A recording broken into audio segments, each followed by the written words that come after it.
magandang umaga. At kung nanonood ka ngayon nito, kailangan mong itigil muna ang ginagawa mo sa susunod na ilang minuto dahil ang ibabahagi ko sa iyo ay maaaring tunay na baguhin ang takbo ng natitirang buhay mo.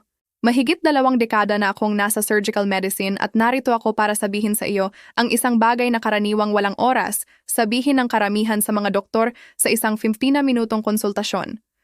Ang paglalakad lang ay hindi sapat. Alam ko. Alam kong sinabi sa iyo sa buong buhay mo na ang pang-araw-araw na lakad ay ang gold standard ng fitness para sa mga senior.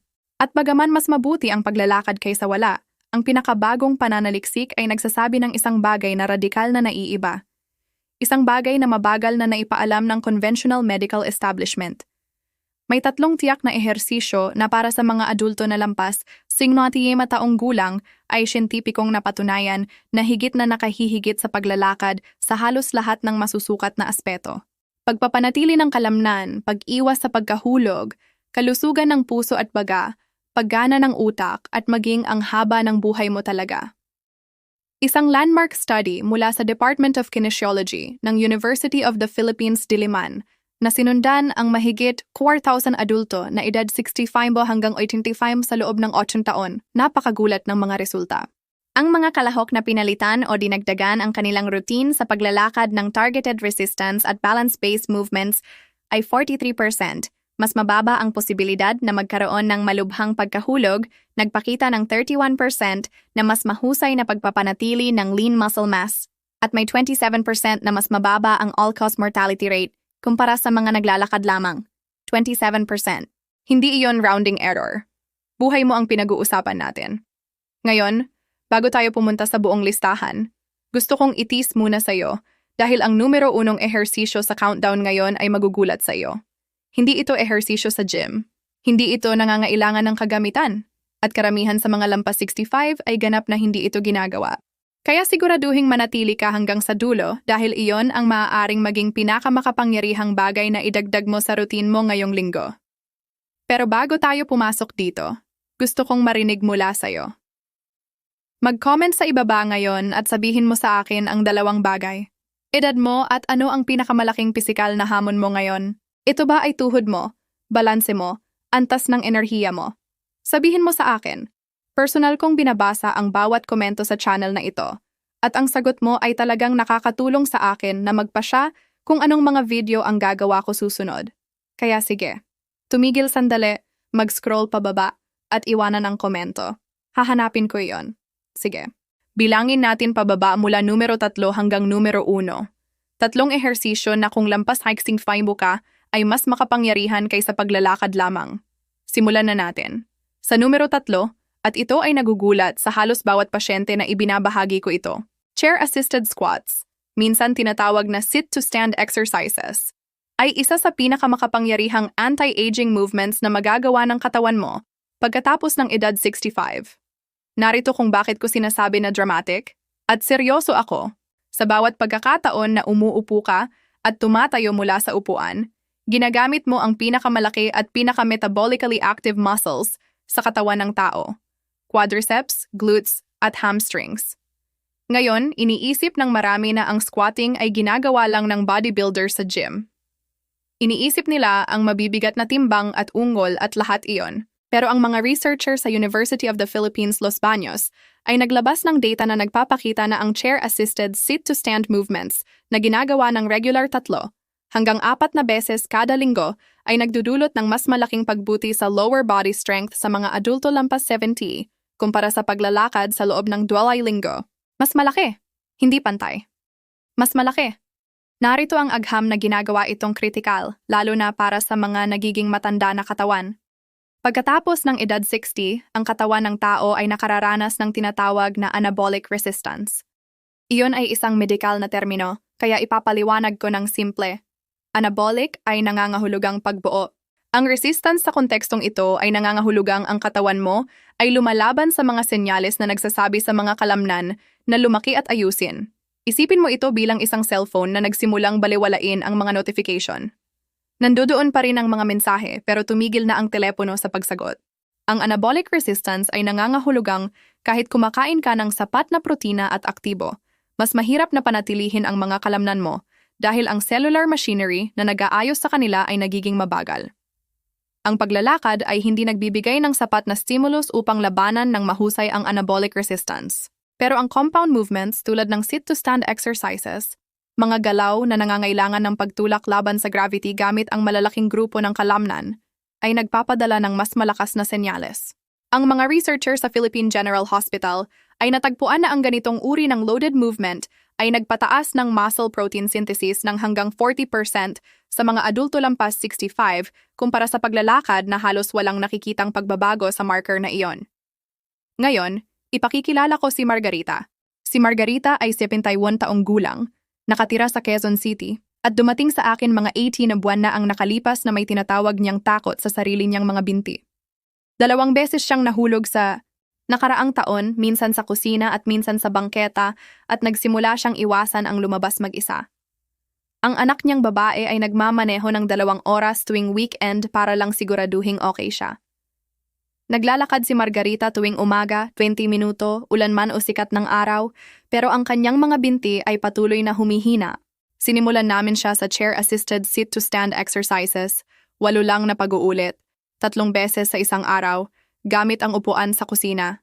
Sa loob ng 8 linggo, ang kanyang functional leg strength ay bumuti ng 34%. Sa loob ng 6 na buwan, naglalakad na siya papunta sa bahay ng kapitbahay, naghahardin ulit, at hindi na nahulog kahit 1 beses. Bumibisita pa rin ang anak niya, pero ngayon ay naglo-lunch sila ng magkasama sa halip na kailangan ni Margarita ng pangangasiwa. Narito kung paano gawin ng ligtas at tama ang ehersisyong ito. Umupo sa matibay na upuan, hindi sa malambot na sofa, napatag ang mga paa sa sahig, hip-width apart. Bahagyang sumandal pasulong mula sa balakang, pagkatapos ay itulak gamit ang mga takong upang tumayo ng buo. Hawakan ng 1 segundo sa itaas. Pagkatapos ay dahan-dahang ibaba ang sarili sa loob ng humigit kumulang 3 hanggang 4 na segundo. Ang mabagal na pagbaba na iyon ay tinatawag na eccentric phase. At ang pananaliksik mula sa lokal na pag-aaral ay nagpapakita na doon talaga nangyayari ang karamihan sa benepisyo sa pagbuo ng kalamnan. Simulan sa 5 hanggang 8 pag-uulit, at unti-unting umabot sa 3 set ng 10 sa paglipas ng panahon.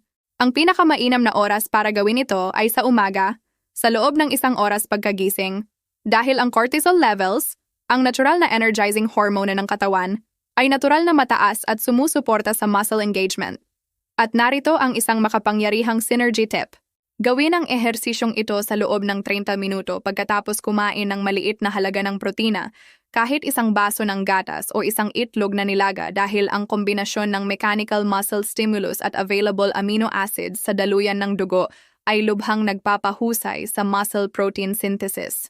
Ang pananaliksik sa timing effect na ito, minsan tinatawag na anabolic window, ay naulit sa mga adulto lampas 65, partikular sa mga institusyon sa Pilipinas, at ang epekto ay totoo at masusukat. Lahat ng sanggunian ay nakalink sa description sa ibaba. Umaakyat sa countdown natin sa numero 2 at ito ay maaaring narinig mo na noon, pero ipinapangako ko na hindi mo pa ito narinig na ganito ipaliwanag. Resistance band training. Particular, isang protocol na tinatawag kong tension walking, kung saan gumagamit ka ng light resistance bands upang magdagdag ng controlled load sa simpleng galaw.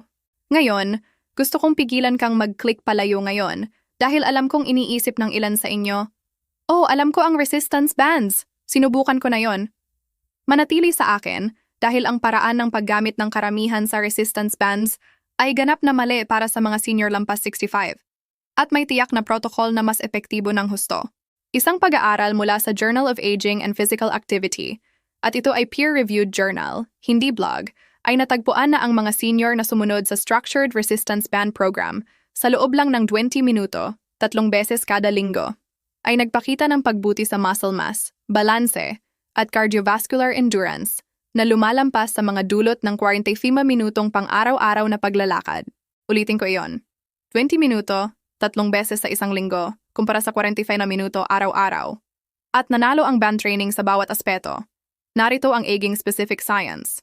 Pagkatapos ng edad 75, karamihan sa mga adulto ay nawawalan ng tinatawag na fast-twitch muscle fibers sa mabilis na bilis. Iminumungkahi ng ilang pag-aaral na maaari kang mawala ng hanggang 35% ng mga fiber na ito kada dekada pagkatapos ng mid-70s kung wala kang ginagawa upang labanan ito.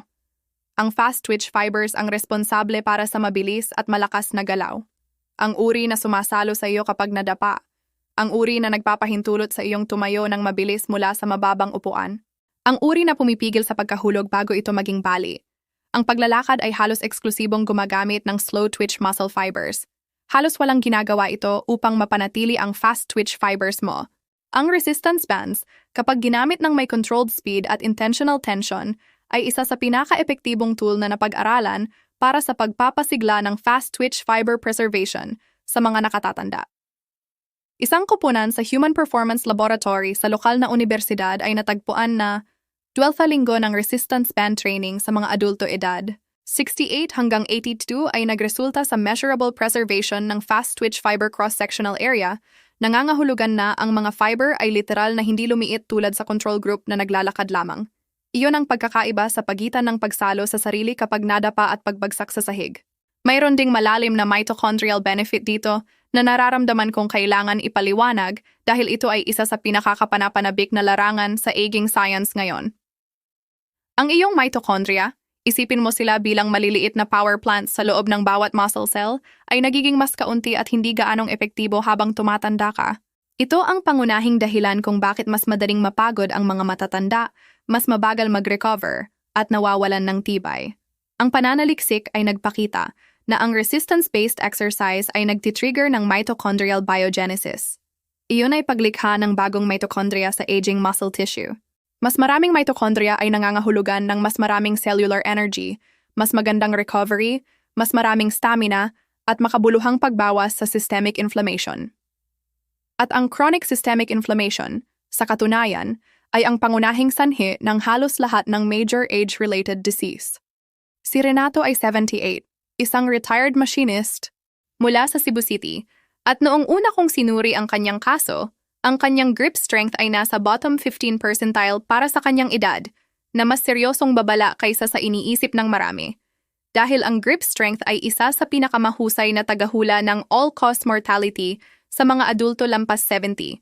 Matagal nang naglalakad si Renato ng tapat, pero mahina ang kanyang mga kamay, lumalala ang balanse, at nahihirapan na sa simpleng gawain tulad ng pagbukas ng garapon at pagbuhat ng grocery. Ipinakilala namin ang simpleng resistance band protocol, 3 galaw lamang na ginagawa kada ibang araw. Sa loob ng 10 linggo, ang kanyang grip strength ay bumuti ng 22%. Sa loob ng few buwan, sinabi sa akin ng anak niya na nagsimula na siyang mamili ng sariling grocery muli sa unang pagkakataon sa loob ng 2 taon. Tinawag niya itong pagbabalik ng kanyang dignidad. Narito ang protocol para sa numero 2. Kailangan mo ng light to medium resistance band na mabibili sa ilalim ng 200 online o sa anumang botika. 3 galaw na ginagawa kada ibang araw. Una, seated row. Iangkla ang band sa door handle o binti ng mesa. Umupo ng matuwid, hawakan ang 2 dulo, at hilahin patungo sa rib cage habang pinipisil ang shoulder blades. Pangalawa, standing bicep curl. Tumapak sa gitna ng band at i-curl ang 2 handle patungo sa balikat ng dahan-dahan. Pangatlo, band pull apart.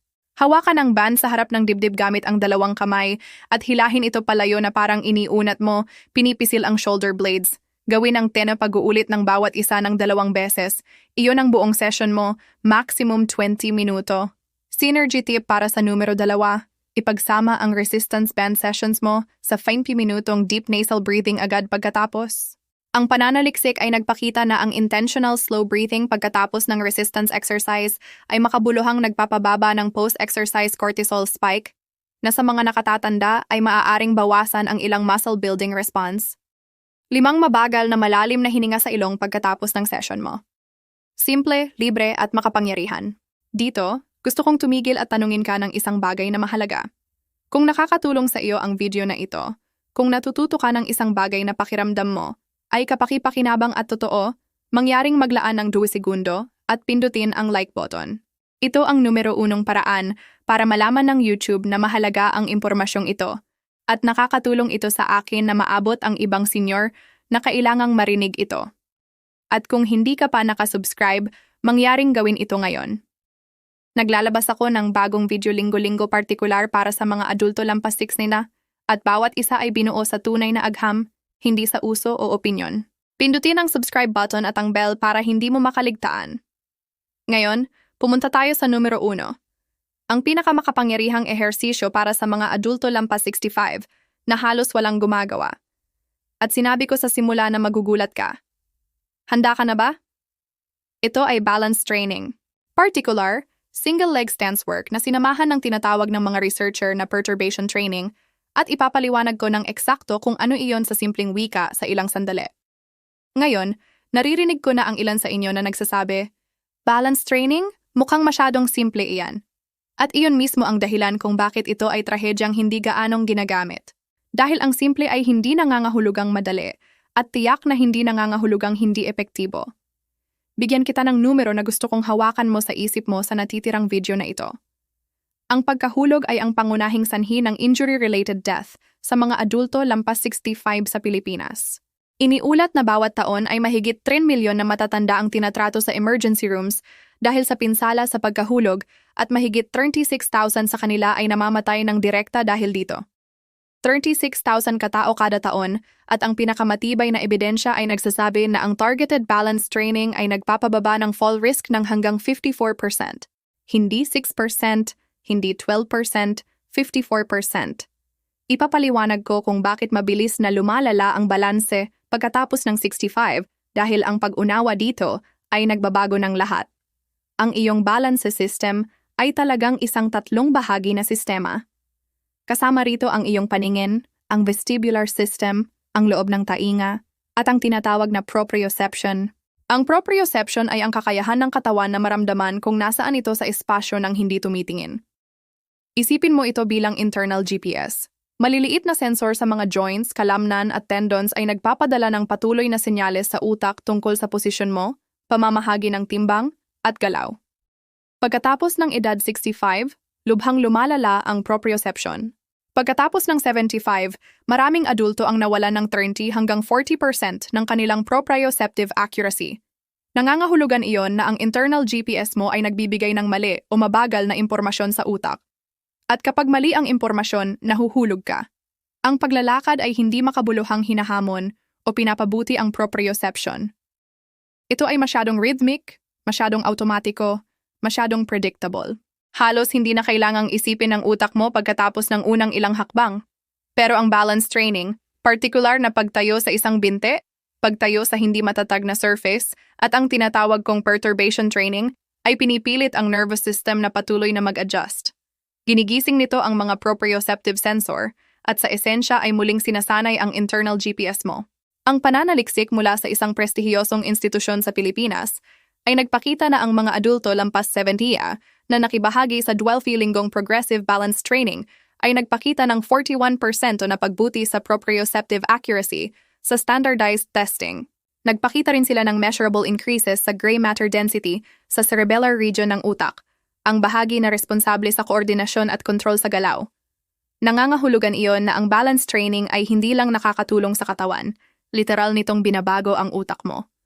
Ngayon, ipapaliwanag ko ang perturbation training dahil ipinangako ko. Ang perturbation ay nangangahulugang maliit na hindi inaasahang pagkagambala. Sa klinika, inilalagay namin ang mga pasyente sa platform na random na gumagalaw at yumuyuko, pero hindi mo kailangan ng kagamitan para makuha ito sa bahay. Ang simpleng perturbation training ay nangangahulugan ng pagdagdag ng maliit na hindi inaasahang hamon sa balanse habang ikaw ay nagbabalance na. Halimbawa, tumayo sa isang paa habang may naghahagis sa iyo ng light ball na huhulihin. O tumayo sa isang paa na nakapikit ang mata.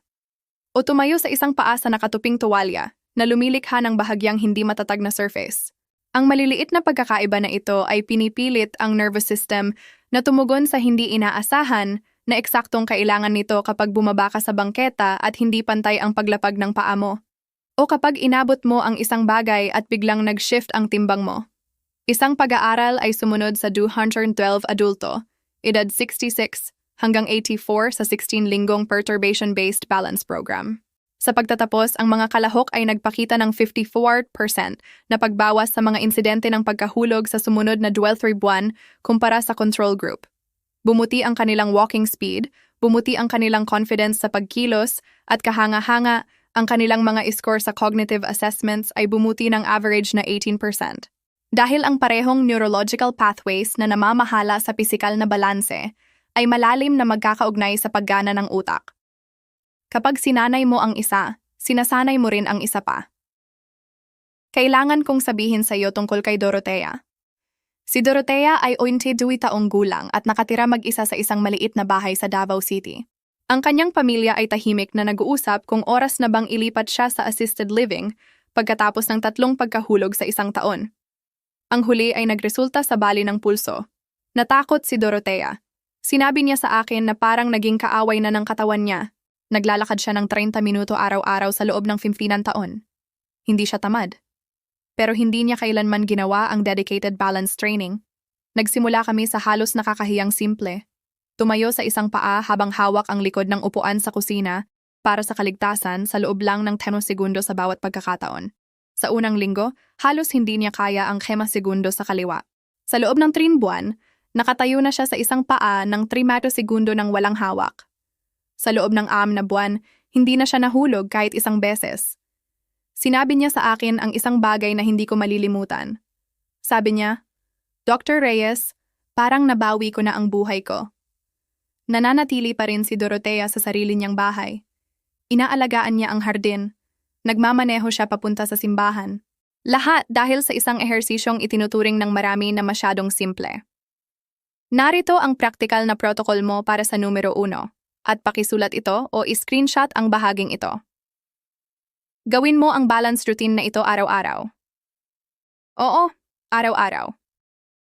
Dahil ang nervous system benefits ng balance training ay nagkakumpono sa pang-araw-araw na pagsasanay sa paraang hindi ginagawa ng iba pang ehersisyo. Simulan sa tinatawag kong kitchen counter protocol. Tumayo sa harap ng kitchen counter o lababo. Ilagay ng gaan ang mga fingertips sa ibabaw. Hindi hawak. Basta hawak para sa kaligtasan. Iangat ang isang paa ng humigit kumulang 1 pulgada mula sa sahig at hawakan ng 10 segundo. Palitan ng paa. Ulitin ng 3 beses sa bawat gilid. Iyon ang starting point mo. Habang umuunlad ka sa loob ng 2 hanggang 3 linggo, simula ng pagbawas ng pag-asa sa counter. Mula fingertip touch hanggang sa i-hover ang kamay sa ibabaw ng hindi humahawak. Sa kalaunan, uunlad ka sa pagtayo ng walang suporta. Ang susunod na progression ay pagpikit ng mata habang nagbabalance. Inaalis nito ang visual input at pinipilit ang vestibular at proprioceptive systems na gawin ang lahat ng trabaho. Dito nangyayari ang pinakamakapangyarihang neurological adaptation. Idagdag ang perturbation element sa pamamagitan ng pagtayo sa nakatuping bath towel sa halip na sahig. Ang softly unstable surface na ito ay nagpaparami sa proprioceptive training effect sa pamamagitan ng pagpipilit ng dos-dosenang maliliit na microcorrections kada segundo sa buong ankle, tuhod, at balakang. Ang pananaliksik ay nagpakita na 6 na linggo lamang ng balance training sa unstable surface ay nagdulot ng neural adaptations sa mga nakatatanda na katumbas ng nakikita pagkatapos ng 6 na buwan sa flat surface. 6 na linggo kumpara sa 6 na buwan. Iyon kung gaano kalakas ang surface instability bilang training stimulus. Ang pinakamainam na timing para sa balance training ay hapon ng umaga, humigit kumulang 2 hanggang 3 oras pagkatapos magising, kapag ang nervous system ay ganap na alerto pero hindi pa napapagod sa pangangailangan ng araw. Huwag gawin ito kapag pagod ka. Ang fatigued nervous system ay hindi nag-a-adapt. Nahihirapan lang ito at tumataas ang injury risk. Synergy tip para sa numero 1. Ipagsama ang pang-araw-araw na balance practice mo sa 10 minutong anumang aktibidad na nangangailangan ng hand-eye coordination. Kahit simpleng paghahagis at paghuli ng maliit na bola sa pader o paggawa ng simpleng puzzle. Ang pananaliksik ay nagpakita na ang pagsasama ng proprioceptive training sa fine motor coordination activities ay nagdudulot ng synergistic neurological benefits na nagpapabilis sa rewiring ng balance-related neural pathways. Ang utak ay kahangahangang plastic. Kahit sa 80-85 taong gulang, naghihintay ito na bigyan mo ito ng dahilan upang mag-rewire. At ang kombinasyong ito ay nagbibigay ng eksaktong signal na iyon. Gusto ko ring banggitin ang isang tiyak na scientific mechanism na nasa likod ng 3 ehersisyo ngayon na nag-uugnay sa lahat. At iyon ay ang kanilang collective effect sa tinatawag na BDNF, Brain-Derived Neurotrophic Factor. Mahaba iyon, kaya isasalin ko. Ang BDNF ay sa esensya ay pataba para sa mga selula ng utak mo. Ito ay nagpo-promote ng paglaki ng bagong neurons, pagpapalakas ng neural connections, at proteksyon ng existing brain tissue. Ang ehersisyo ay ang pinakamakapangyarihang natural stimulus para sa BDNF production sa katawan ng tao. Pero hindi lahat ng ehersisyo ay pareho.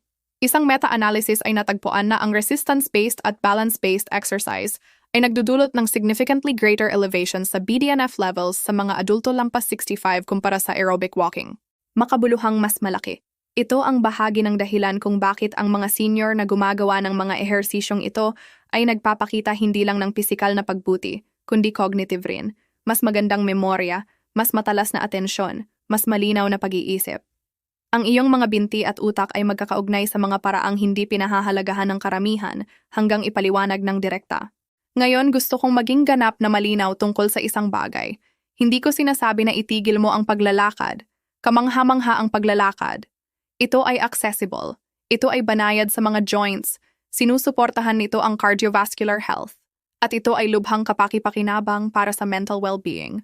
Ang sinasabi ko at ang sinasabi ng agham ng mariin ay kung ang paglalakad lang ang tool sa toolbox mo, iniiwan mo ang napakalaking halaga ng protective health benefit.